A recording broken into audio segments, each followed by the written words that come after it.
What's up, guys? This is Coach Grant with First Down Training, and today we're going to be breaking down some great drills to help wide receivers make more explosive cuts. Let's get started. But also, fellas, if you are a wide receiver and you guys would like a daily gym and on-field training schedule to follow this offseason, check out that very first link in the description below. You'll get access to over 500 plus wide receiver drills and gym exercises that you guys can do, all mapped out with sets, reps, and a video example of each drill and a photo example of each gym exercise. So if you guys want some more information on that, check out that very first link in the description below. Let's get started with this video.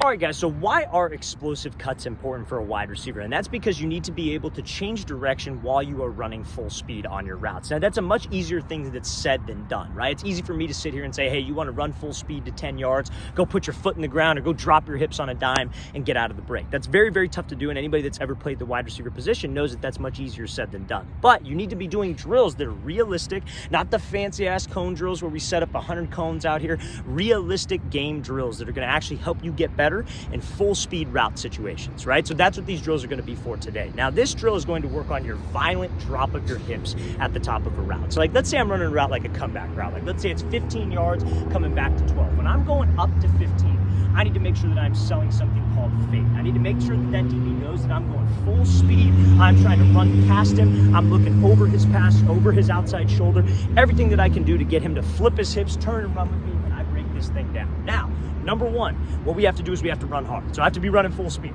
That's a given. We cannot get up to the route, running hard, and then start to slow down, then break down, because that's something we call an indicator. Now, number two, I have to make sure that I keep the same stride. So when I come up into this break, I don't want to run up and then start to shorten my stride and then break down, because that is also an indicator. When he feels your stride change, he's going to start to slow down. What I need to do is keep the same speed, stride, and pad level, and that's what this drill works on. So when I'm running into a break, I don't want to be hunched over, but I don't want to be running up tall. I don't want to run here, raise up, and then drop my hips, because that is also an indicator. So this drill will help us get rid of that indicator of raising your pad level. You don't need any equipment for this. You do this at your house, you do this in your room. All you're going to do is you're going to have your hands behind your back. You're literally just going to fall forward. So you're going to fall forward leading with your chest, not like this. Leading with your chest, essentially what you would do on a route. So you're going to fall, fall, fall. Last second, you are going to shoot either your left leg down or your right leg down, working on that trigger step, because that's how sudden it has to be when you are running a full speed route. Now, again, some guys will cheat this drill. Some guys, what they'll do is they'll fall like so. They'll fall, but they'll show their foot early. That's not what we're trying to get out of this. You almost want to fall flat onto your face. So you're here, chest falling. Last possible second, I shoot that leg through, because that's how it has to be in a game. So you want to do maybe about 2 sets of 4 reps on each leg for that specific drill. All right, guys, so the next drill we're going to be talking about is another drill to work on that violent drop of your hips to help you with making an explosive cut. So this is going to be something I call a high knee drop. Now, this is going to work on your stride when dropping your hips. So now the first drill we worked on was working on the pad level, not raising up before the cut or running super tall, right? Now, this one works on your stride, not running up into a route, chopping my steps, and then making a break. That is what we call an indicator. So you need maybe about a 10 to 12 yard space. You don't need any equipment. This is something you could do at your house, in your room. So what you're going to essentially do, you're going to need a partner for this one. I guess you could do this by yourself. You would just need to set up like a landmark of when you're going to drop your hips, and that'll make more sense when I show the drill. So what you're going to do is you're going to be here. Let's say your partner gives you a go call, so he says go.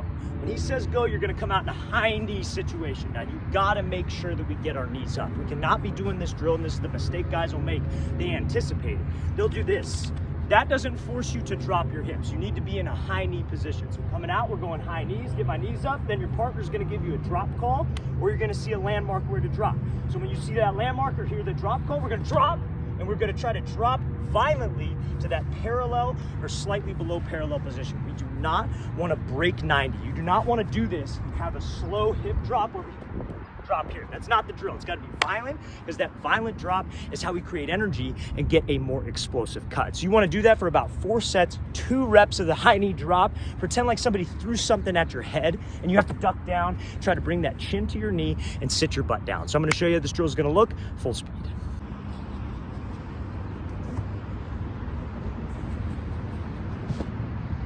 All right, All right, guys, so this next drill we're going to be talking about is another drill to work on that violent drop of your hips, but you need a little bit more space for this one. You need, I would say, probably about 25 yards at the absolute max for this. So you go out to the park across the street from your house. If you got a big backyard, maybe you could do it in your backyard. It's a huge backyard, but you just need some space for this one. But you do not need any equipment, no cones, no ladders, none of that fancy stuff. So what we got is this is going to be a full speed run and drop.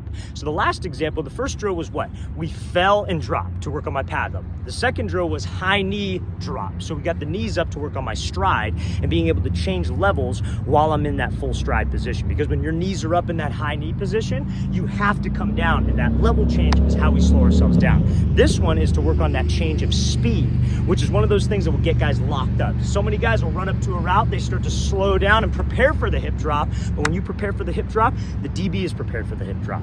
So what you're doing, literally you need a partner for this one, or you need a landmark. Same thing as the high knee one. It's just essentially the high knee one full speed, but you're gonna come out in a receiver stance, set, go, we're running full speed ahead. Now, when your partner yells drop, or you see the cone, you see the landmark that you're supposed to drop at, all we're doing is we're just gonna drop my hips. Now, it's not like the high knee one where you gotta stop.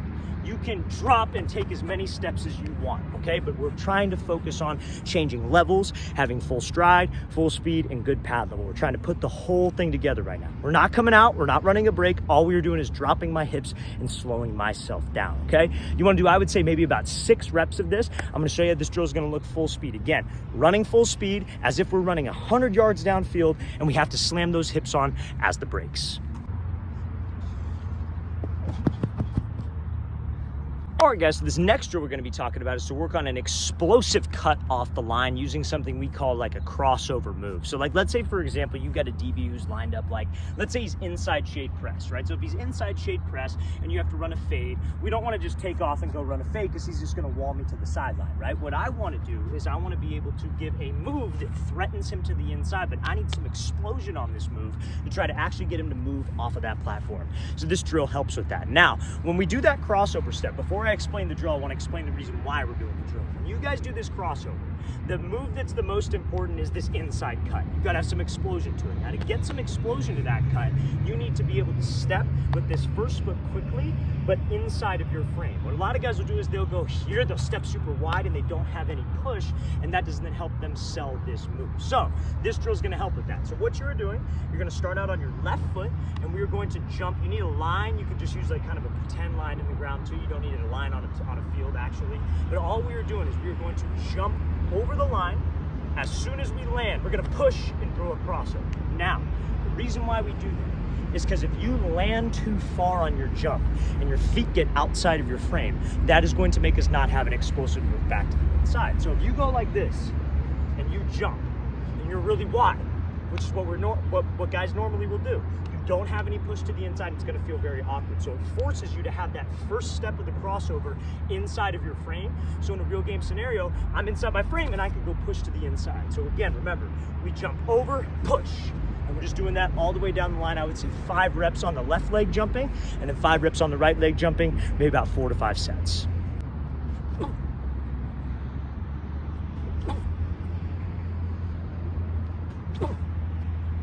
All right, guys, I really want to thank you for watching. I really appreciate it. If you guys have any questions at all, don't hesitate to leave those in the comment section below. Always appreciate the feedback. It's always great to hear from you guys. And again, fellas, if you would like an 8-week daily on-field and gym workout schedule that you can do as a wide receiver with over 500 plus drills and gym exercises, check out that very first link in the description below. We'd love to get you on that. See you guys next time.